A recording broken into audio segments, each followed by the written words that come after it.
Sage Wanderer here, and welcome to Coffee Talk! Today, our topic on Coffee Talk is the possibility of 90% of the population perishing due to an EMP attack. Don't. So if you don't know what an EMP attack is, EMP stands for electromagnetic pulse.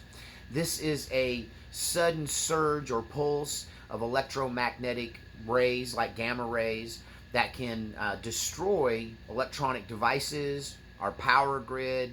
It can cause our transformers to no longer function, and overall it can wreak havoc on a population.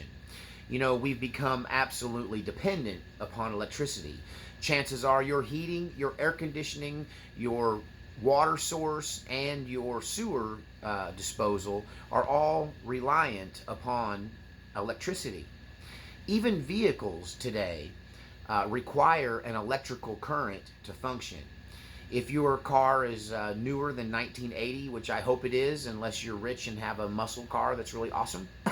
But hey, having an old beater from before 1980 could pay off in an EMP, because modern vehicles use computers to regulate the timing of and set the timing of the vehicle. Electronic fuel injection is involved, and overall they function primarily from electricity. And older cars are mechanical, and all they need is gas. And so chances are, if you have an older vehicle, if you have a low-tech vehicle like maybe certain kinds of ATVs or lawnmowers or older tractors or cheap Chinese tractors, they don't have any computerization, and they can be actually hand cranked and started without even a battery. So EMPs would make your phone stop working, make your TV stop working, make your computer stop working, make your car stop working. Get the point? Water purification plants would shut down. They require electricity.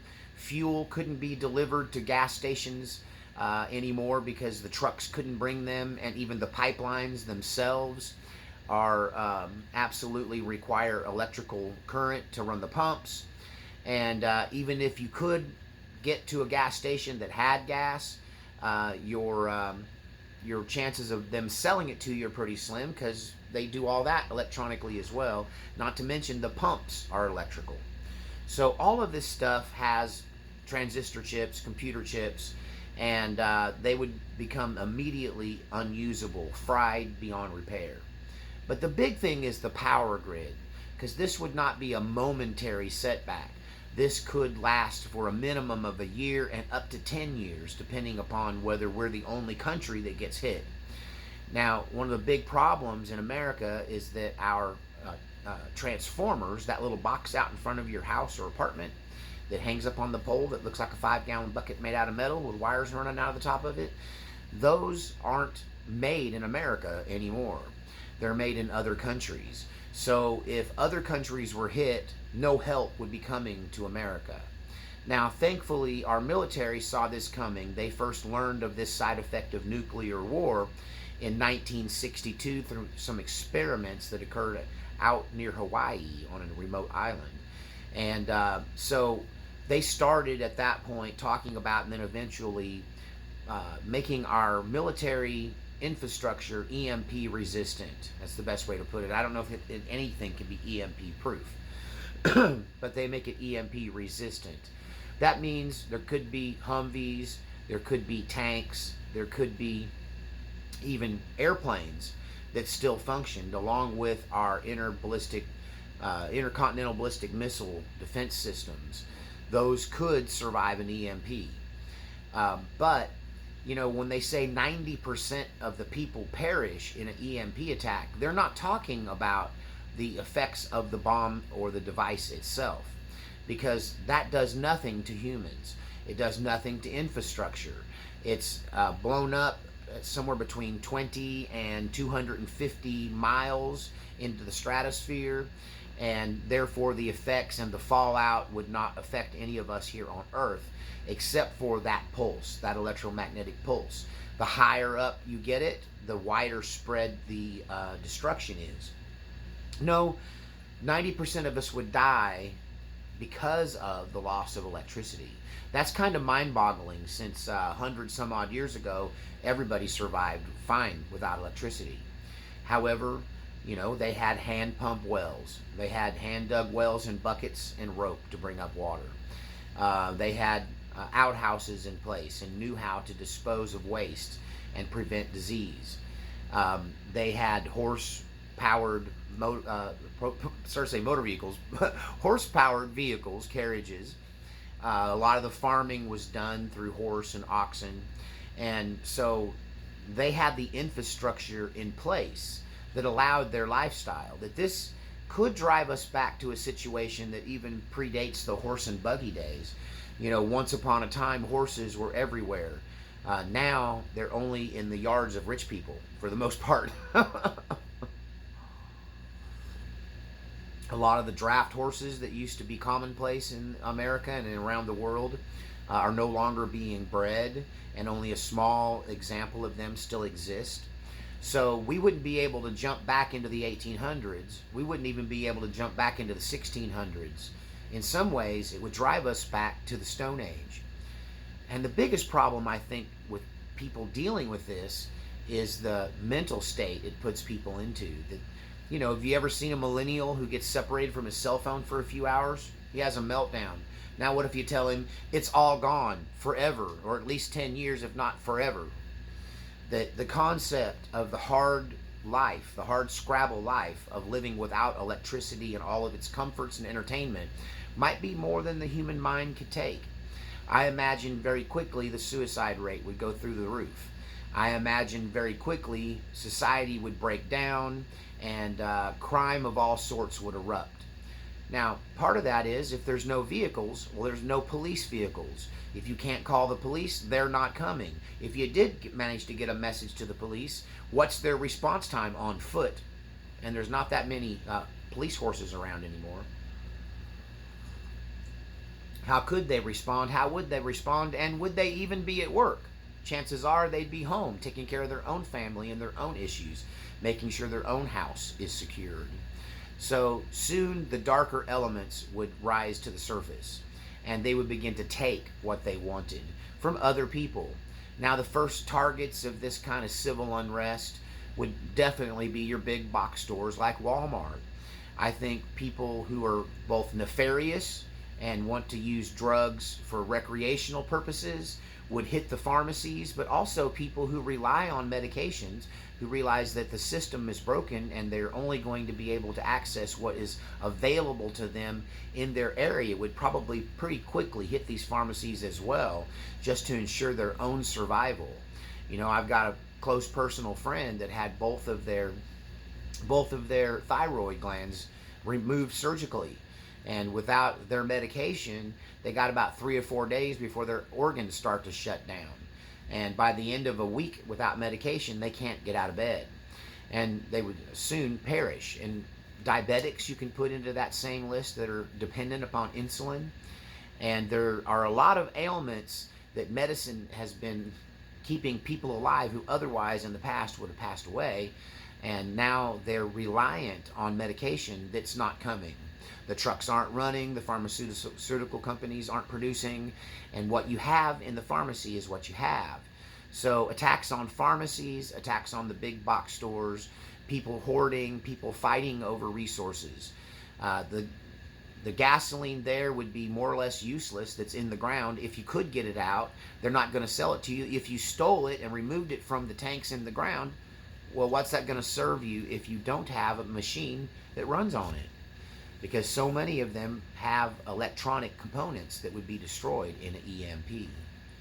Now, who might be the culprit if America was hit by some kind of EMP attack?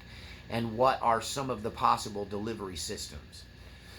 Well, China has EMP weapons and has already used them as a threat against the U.S. Navy in the South China Sea. This is a matter of record. They've saber-rattled on this point in the past, and they claimed that they could take us down with an EMP. And so China is obviously at the top of the list. Also, North Korea. I believe back in 2004, maybe 2014, I believe, that the missiles that were fired off as a test from North Korea were believed to be rehearsals for an EMP attack because they were blown up. They didn't reach their maximum destination, and unless their maximum destination was far up in the stratosphere, and then they were imploded in the stratosphere. And many people believe that was a test of their EMP capabilities, the delivery system, the missile delivery system. And then, if you recall, not too long ago, the Chinese weather balloon, if you believe that, then I got some some oceanfront property in Arizona for you. Got a bridge I'd like to sell you. Can we play poker? But yeah, not a weather balloon, a spy balloon, potentially a test for the delivery system of an EMP device. That an EMP device blown up over, say, Nebraska would, at an altitude of 80 to 250 feet, could potentially destroy every electronic device in our country from coast to coast. So China, Russia, North Korea, they all have the ability to do this. One of their strategic reasons for doing this would be to cause America to turn inward, to be in emergency mode, to be dealing with the starvation, the rampant crime, the loss of life in the medical industry. People in hospitals who are on machines would very quickly pass away, along with people who are dependent on medicines. And so a lot of the resources available to the U.S. government after one of these things would be spent more on treating the people than on retaliating.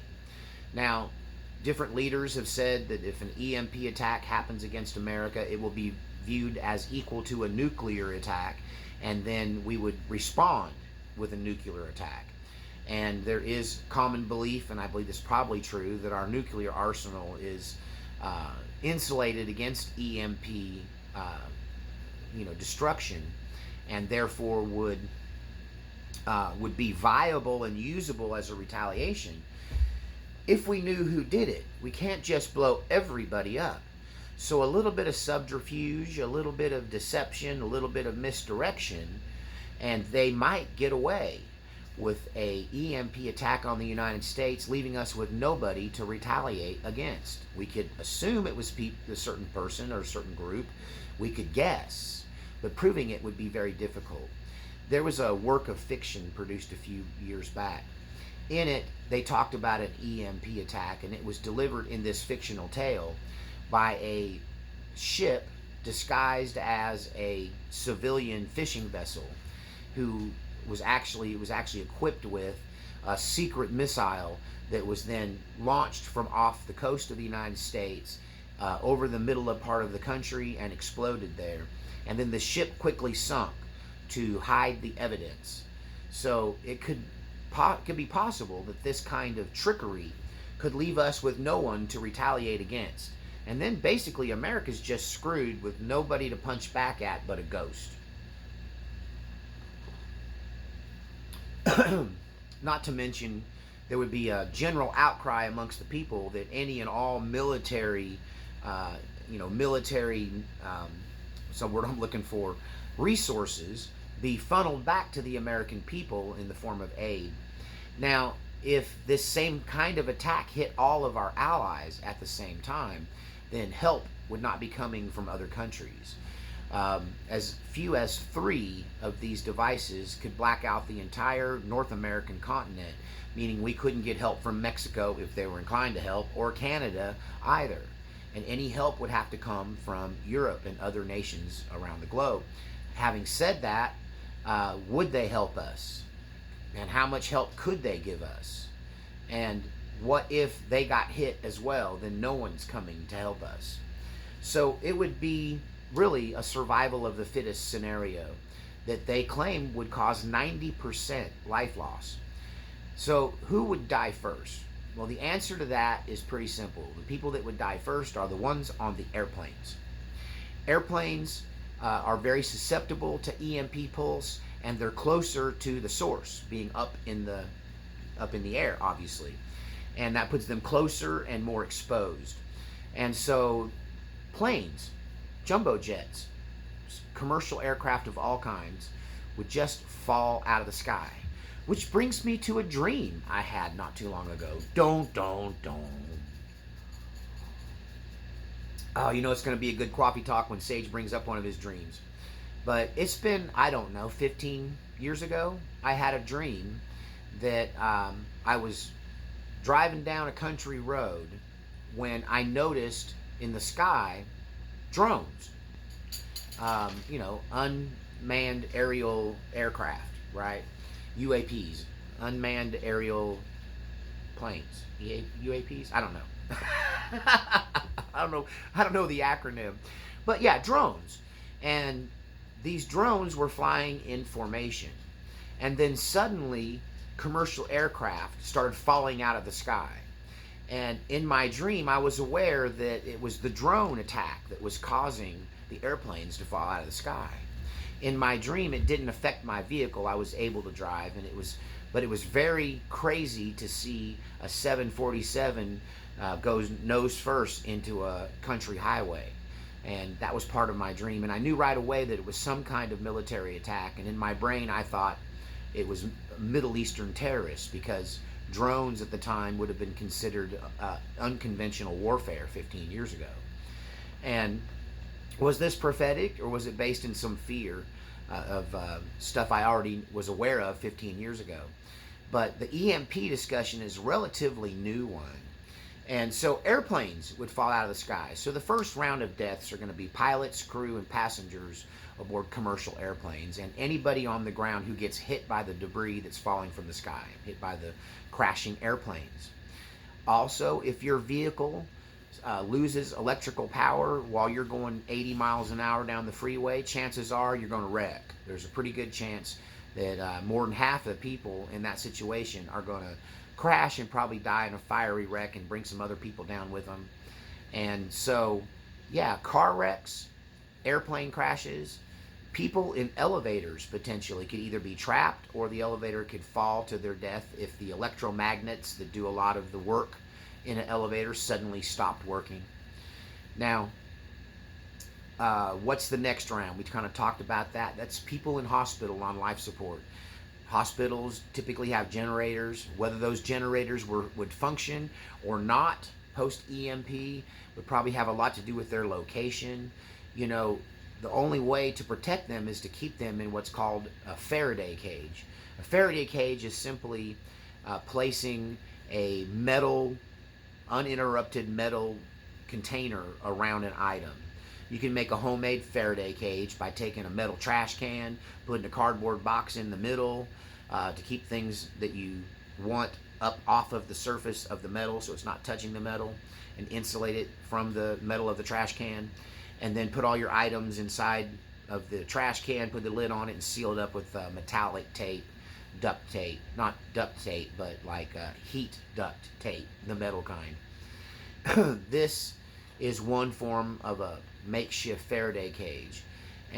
But I doubt that hospital generators are kept in that kind of environment, right? So if they're reliant upon AC-DC converters to create the electricity, and those as well are going to be non-functioning and probably impossible to get up and running. So there will be a wave of death in hospitals, in nursing homes. Water is the main issue. Water pumps are electric. Typically that's what keeps your water system working. Most water systems in suburban and urban areas are gravity fed. Now, having said that, they have to pump the water up first to fill the big ball, you know, the big tank on wheels that's got your city name on the side of it, the one that the guys on that 70s show used to climb up on and write graffiti on, right? Those kind of water towers would continue to keep water pressure to your house, presumably, depending upon the system. But once the water that's in the ball is depleted, there's nothing bringing water up and pumping it up, because that's going to be an electrical pump. So city people might have water for a short period of time. Water purification, on the other hand, is very reliant upon electricity. So chances are the water that was coming through your pipes might not be safe to drink. Without electricity to your stove or microwave to boil the water, then if you don't know to go out on your propane grill or build a fire in the backyard from firewood or charcoal briquettes and use that to purify your water. Of course, you can use chemical purification, like different forms of chlorine, iodine, but you got to know. You got to have the knowledge ahead of time, and if you don't, you might make a fatal mistake there, potentially poisoning yourself, potentially not successfully disinfecting the water. Boiling is always best. 7 to 10 minutes boiling and you're safe. So water would quickly become an issue. But I think more than anything else, in urban and suburban areas, civil unrest in the form of looting, hoarding, fighting over resources would be the next round of deaths. People killing each other over stuff they need for survival. The smart people who are prepared, who have some water put up, who have enough food put up for a while, would probably do the best in this situation until those people who already looted and stole have either used up all the resources that they stole or had it stolen from them by someone else. Then these folks would double down on violence and start going door to door and ransacking their neighbors' houses for anything they had. So people in urban areas would quickly fall into this kind of survival of the fittest, warlord, group against group. Gangs would play a big role in this. I believe the police would not be present in any form, and if they did, they would probably just be using their perceived authority to collect resources either on behalf of the other cops or the governments that are in place. So the government, the city government, the county government, they might kind of become these pirates that procure your goods and take things from your home by force. So there would be conflicts there and shootouts and deaths. People in the country boy can survive. I can run a trot line. There's ponds. In Texas, they call them tanks, but there's stock ponds all around me. These were put in place and paid for by the U.S. government as part of the Cold War preparations for war. And they wanted the rural areas to have a reliable water source that didn't rely on electricity, for cattle, for drinking water potentially after it's been purified, and they stocked most of them with fish. So most of these ponds out here are just jam-packed full of fish of various sorts, and all of them are edible. And so I can run a trot line, I can hunt, I can fish, I can purify water, I can cut wood. You know, tools would be the main thing that rural people would have to make sure they had on hand, because your tractor and all of its implements, even if it doesn't have electronics on it and is more mechanical and manages to work, well, when your diesel runs out or your gasoline runs out for your tractor, there's not going to be any more coming. And so hand tools, simple hand tools, shovels, picks, axes, hatchets, reliable knives, those kind of things would be necessary. Hammers, nails, you know, you'd probably want nails more than screws because you can't recharge your electric screwdriver. Now you can, and I do this, I have a solar device that's in a Faraday cage, and I have solar panels which aren't supposed to be damaged, just the electronics that convert that energy from the solar panels into usable voltage. That, you know, I would be able to recharge my rechargeable drill. I'd be able to recharge a phone if one survived and the cell tower survived, which is a whole lot of ifs. So really, at the most, I'd want something that would recharge batteries for flashlights and for potentially my emergency radio. But for the most part, it would be back to hand tools and elbow grease and inner fortitude for survival. Knowledge is the thing that most people will lack. They will perish for a lack of knowledge, not knowing how to filter water, not knowing how to purify water, not knowing how to procure food in the wild, and not knowing how to defend themselves and not having the resources to do it. You know, one thing I can say is your rifle is going to keep working after the EMP. It's not electronic. And that's one of the many reasons why I'm opposed to this kind of thumbprint or technology that doesn't allow you to use a gun unless your thumbprint matches on the grip. And that puts an electronic computerized element to your mechanical handgun and makes it worthless after an EMP as well. So it would come down to who's got the country boy skills and who can survive. So people in rural areas would do much better. Now, even in a rural area, I wouldn't have access to my water. My pump is electrical. And so I would have to remove my pump from the wellhead and create a device that I could pull water up manually. And that's a pretty simple device to make. Some free information here for you. You just need some PVC pipe, one size smaller than the interior of the PVC pipe that makes the wellhead. Once you've pulled all the pump and all of its parts out, and you just have a straight shot down to the water, then you take this piece of PVC pipe, however long you can make it, that fits perfectly inside the other pipe. And you have to put a bail on the top, hook a rope to it, and on the bottom you'd put a flap, typically made out of leather and maybe aluminum flashing, so that when the pipe goes down in the water, it pushes the flap open, and when you pull on the handle to pull it up, it closes the flap and seals it good enough for you to get the makeshift bucket, the pipe bucket, back up through the hole, through the wellhead, and into another vessel to carry back and be used. And so it'd be much easier, probably, at least in the short term, to go to these ponds and pull water from there and carefully filter and then boil the water or purify it through some other chemical means. So I can see how when you add all of this up, no clean water, no transportation, armed roaming bands of bandits, a government that is either asleep at the wheel, taking care of their own business, or working against us by seizing what little resources we manage to have put up for ourselves, that you put all that together with disease and starvation, because food isn't coming. The trucks aren't coming. The problem, the biggest problem is without diesel tractors, without electrical means of producing, harvesting, and distributing food, what you can grow in your yard is what you're going to have to eat. The game will be quickly killed off and made into jerky for those who put up salt. If you're trying to prepare for this, salt is one of the main things that you want to have on hand, because it takes a great deal of salt to cure and preserve meat without refrigeration. And nobody knows how to can anymore. A lot of these skills are gone. Nobody knows how to do these things anymore. Nobody knows how to make jerky without an oven and some liquid smoke, right? Which that kind of jerky won't keep. And so, yeah, they will perish from a lack of knowledge.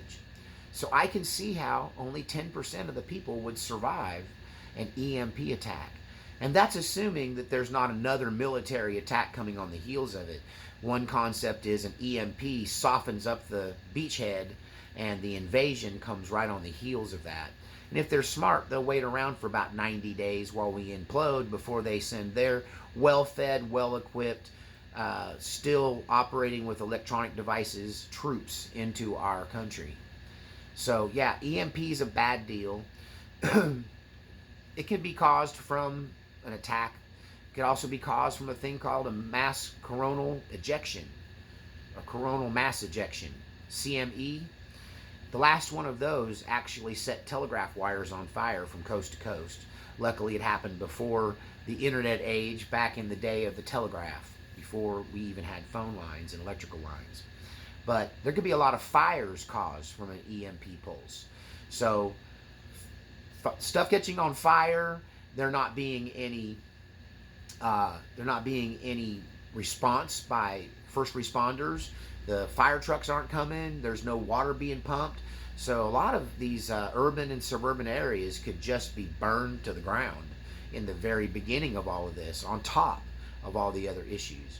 There's no doubt about it. Next to a full-out thermonuclear war, EMP is the scariest thing in line that experts now are saying is not just plausible, but is likely, and some say inevitable. Get a flashlight, right? Have a firearm. Put up some canned food and learn how to fish.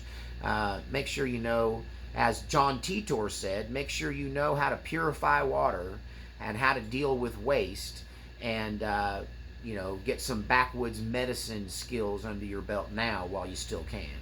And that was a warning from a time traveler who saw something similar occurring in America's future. So what do you think? Is an EMP a bunch of gobbledygook? Can you just live fine without electricity? Or do you see the many tendrilled fingers of this potential problem affecting everyone, even the rural people? And how would you cope with it? Leave your comments in the comments section. If you enjoyed this, please support this channel. I'm a one-man show. I'm also a preacher, and I preach on here on Sundays and Wednesdays, but on Fridays, Saturdays, we do coffee talks and talk about what ifs. And also join me on Twitter. But if you want to make a donation, there's a PayPal link in the description. You can help me out there. I'm completely viewer funded. You won't see any ads on any of my videos that I've made in the last couple of years because I stopped monetizing them myself. And I just rely on your donations. So if you love what you saw here, then please give me a tip through PayPal, Cash App. You can send something to my post office box. And like and subscribe and share this channel. And join me on Twitter, where I talk about a lot of political stuff that I can't talk about here on this channel. Well, I'm out of coffee and I'm out of time, so we'll see you next time on Coffee Talk!